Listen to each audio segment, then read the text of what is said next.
기대해 나에게 주신 하루를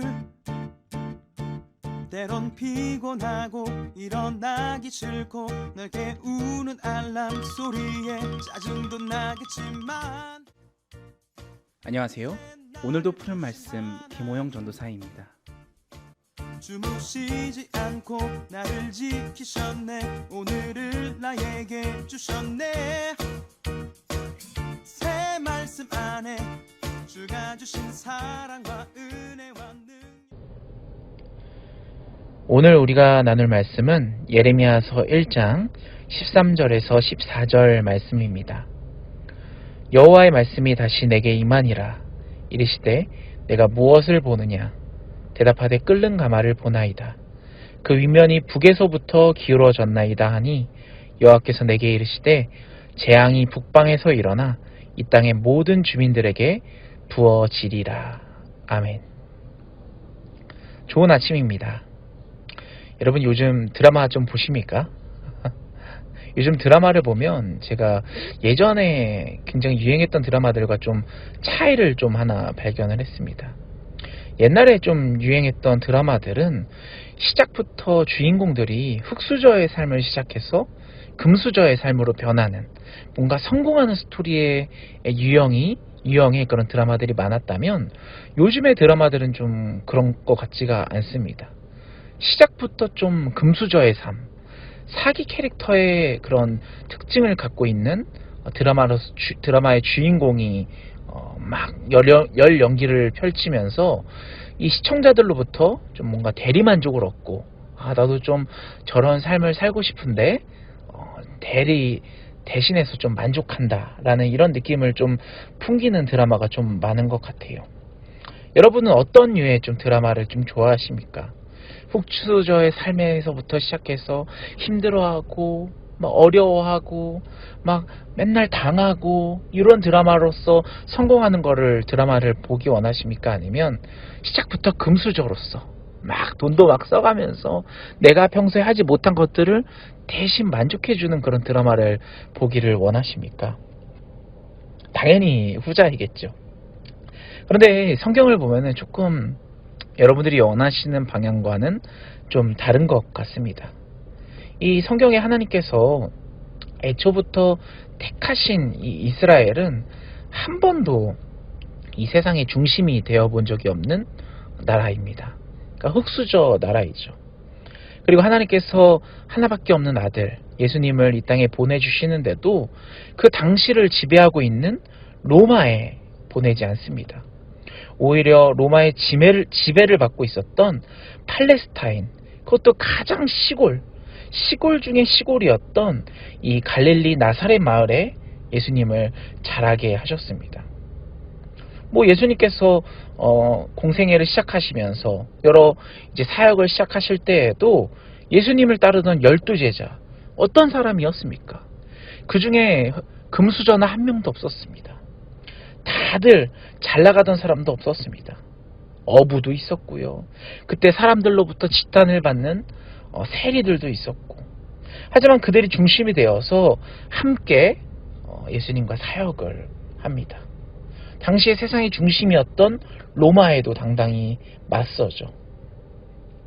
여러분들 이런 것들을 보면 이 기독교는 굉장히 이 변방에서부터 시작하는 종교임을 우리가 볼 수 있습니다. 하지만 그 중심에는 사랑이 있는 종교이죠. 여러분 오늘부터 읽게 되는 이 예레미야서에 있는 예레미야도 굉장히 변방에서부터 흙수저의 삶으로부터 시작한 흙수저 선지자였습니다. 사람들이 아무도 알아봐주지 않고 사람들이 멸시하고 버린 땅, 그 땅에서 시작해서 하나님의 말씀을 전하는 하나님 말씀의 대언자가 되었습니다. 여러분 예레미야 선지자는 남유다 출신입니다. 굉장히 이 히스기야 왕 때까지 예언했던 선지자로 유명한데요.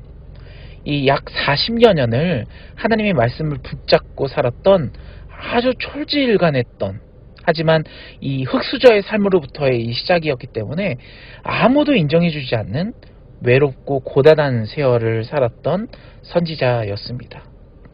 우리 1장 1절 한번 보실까요? 베냐민 땅 아나돗의 제사장 중 힐기야의 아들 예레미야의 말이라. 아멘. 이 베냐민 땅 아나돗 출신이라고 성경에서 전하고 있습니다. 여기서 이 아나돗은 여호수아가 가나안 땅을 정복하고 이 12지파에게 땅을 분배하지 않습니까? 이 베냐민 지파에게 분배했던 땅이었습니다.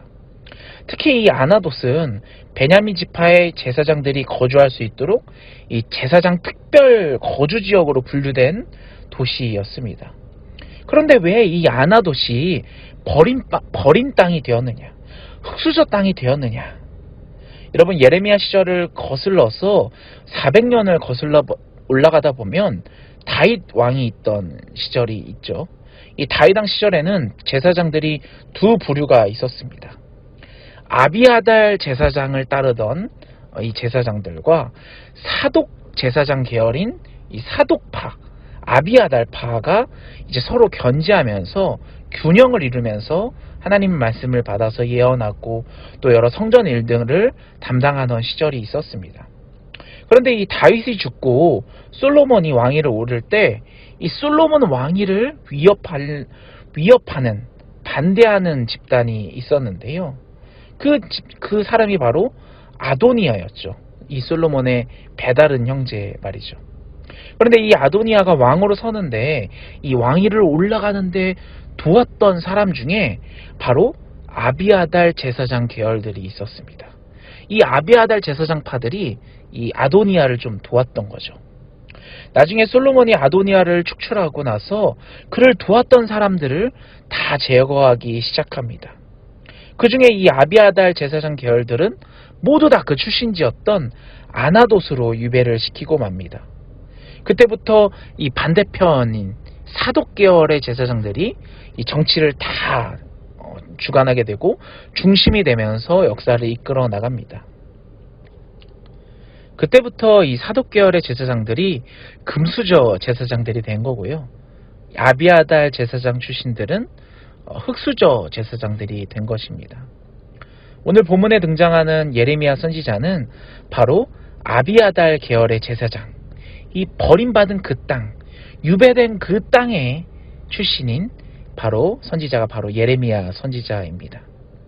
그런데 하나님께서는 이 버림받은 흙수저 제사장 출신의 그를 불러서 하나님의 말씀을 전하게 하셨습니다. 5절 말씀을 한번 보십시오. 내가 너를 모태에 짓기 전에 너를 알았고 내가 배에서 나오기 전에 너를 성별하였고 너를 여러 나라의 선지자로 세웠노라 하시기로. 아멘. 이 말씀을 보면 하나님께서는 이미 이 모태에서 짓기 전부터 예레미야를 택하시고 또 지정하시고 그를 들어서 이 혼란스러운 나라에 하나님의 말씀을 전하도록 작정하셨다고 말씀하고 있습니다. 이 하나님의 선택에서 우리는 아무도 의문을 제거할 수 없습니다. 왜냐하면 이것은 주관적인 하나님의 주권적 선택이기 때문입니다. 왜 하필 예레미야였습니까? 왜 하필 이 흙수저 출신의 버림받은 이 아나돗의 힘없는 제사장을 이 어려운 시절 가운데 제사장으로 선택하였습니까? 우리가 아무리 이것을 생각해 보아도 이 하나님의 주권적 선택에 대해서는 우리가 뭐라고 할 수가 없죠. 그러나 이어지는 하나님의 말씀에 보면은 하나님께서는 이 예레미야를 선택하신 이유, 그 선택하신 이유를 설명하고 계십니다. 바로 두 가지 환상을 보여주시는데 첫 번째 환상은 바로 11절과 12절 말씀입니다. 여호와의 말씀이 또 내게 임하니라. 이르시되 예레미야야 내가 무엇을 보느냐 하시매 내가 대답하되 내가 살구나무 가지를 보나이다. 여호와께서 내게 이르시되 내가 잘 보았도다. 이는 내가 내 말을 지켜 그대로 이루게 함이라 하시니라. 아멘. 이 예레미야에게 살구나무 가지 환상을 보여주시는데 이 살구나무는 샤케드라고 부릅니다. 히브리어로 샤케드입니다. 하나님께서 왜 이 살구나무를 보여주셨냐면 12절 말씀에 보면 너는 내 말을 지켜 내 말을 이룰 수 있는 사람이라고 말씀하셨습니다. 이 여러분 히브리어로 지키다라는 말, 내가 내 말을 지킬 자, 지키다라는 말은 바로 쇼케드입니다. 이 살구나무 가지는 살구나무는 샤케드, 지키다는 쇼케드, 샤케드, 쇼케드. 일종의 언어 유희죠. 이 비슷한 발음의 단어를 하나님께서 선택하셨고 살구나무 환상을 보여주신 거는 너야말로, 예레미야 너야말로 내 말을 변함없이 사람들에게 왜곡시킴 없이 온전히 내 말을 전할 수 있는 유일한 사람이라고 여겼기 때문에 너를 선택했다라고 하나님께서 말씀해 주고 있는 것이었습니다. 여러분, 그 당시에 알다시피 사독 계열의 제사장들이 금수저로서 권세와 영광을 누리던 사람들이었습니다. 이 정치적인 권력에 꽉 차가지고 하나님의 말씀을 있는 그대로 전하지 못하는 사람들이었습니다. 복음이 변질되었고요. 이 하나님의 말씀에 정치적인 색깔이 막 들어가서 변질되었던 것이죠. 하나님께서는 하나님의 말씀을 그대로 지킬 수 있는 사람, 그 사람이 바로 예레미야로 선택하신 것입니다. 또 두 가지 하나 더 환상을 또 보여주시는데 13절, 14절을 보십시오. 여호와의 말씀이 다시 내게 임하리라. 이르시되 무엇을 보느냐? 대답하되 끓는 가마를 보나이다. 그 위면이 북에서부터 기울어졌나이다 하니 여호와께서는 내게 이르시되 재앙이 북방에서 일어나 이 땅의 모든 주민들에게 부어지리라. 아멘. 이 예레미야에게 기울어진 끓는 가마 환상을 보여주십니다. 이 기울어진 끓는 가마가 북방에서부터 아래로 쏟아지고 있습니다. 이것은 저 북쪽에서 내려오는 바벨론 민족을 뜻하고 있는 것이죠. 이 바벨론 민족이 북에서부터 이제 재앙을 가지고 남유다로 흘러내려오겠다라는 것을 하나님께서 환상으로서 보여주신 것입니다. 그러니 너희들은 깨어있으라. 이 말씀을 40년 동안 변함없이 전하는 것이 바로 예레미야의 사명이었던 것입니다. 사랑하는 여러분, 이 예레미야서 1장을 보시면서 또 이 예레미야를 하나님께서 선택하신 이유들을 보면서 오늘 우리는 하나님의 마음을 깨달아야 합니다. 하나님께서 말씀하셨던 변함없이 이 샤케드를 지켜지기를 원합니다. 하나님의 말씀이 왜곡되는 것을 하나님께서는 견디지 못하십니다. 지켜야 합니다. 하나님의 말씀이 이 상황에 따라, 지역에 따라, 이 정치적 상황에 따라, 환경에 따라 변화되고 굽어지는 것을 하나님께서 못 견디시는 거죠.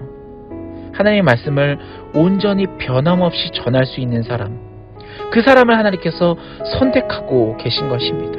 그 사람이 어떤 출신이든 후수저든 또 어떤 직업을 가졌던 어떤 가문의 출신이든 하나님께서는 그걸 보시지 않고 있는 그대로 전할 수 있는 사람을 선택하신 거죠. 사랑하는 여러분, 저와 여러분이 하나님의 말씀을 있는 그대로 전할 수 있는 하나님의 백성이 되기를 간절히 소망합니다. 하나님의 말씀을 이웃들에게 전하고 또 하나님의 말씀을 나도 있는 그대로 받아들이고 하나님 말씀을 변함없이 훼손시키지 않고 그대로 전할 수 있는 그런 지혜의 사람, 그런 능력의 사람이 저와 여러분이 되기를 간절히 소원합니다. 이 혼란한 이 나라 가운데 있어서 이 시대 가운데 이 하나님의 복음의 말씀으로 환하게 밝히는 저와 여러분이 되기를 간절히 소원합니다. 우리 같이 기도하길 소망합니다. 하나님, 이 혼란의 시대 가운데, 이 어려움의 시대 가운데 하나님 변질되지 않는 제가 되게 하여 주시옵소서. 하나님, 하나님의 말씀을 온전히 있는 그대로 전하는 귀한 복음의 전달자가 되게 하여 달라고 우리 같이 한번 주여 한번 외치고 기도하도록 하겠습니다. 기도하겠습니다.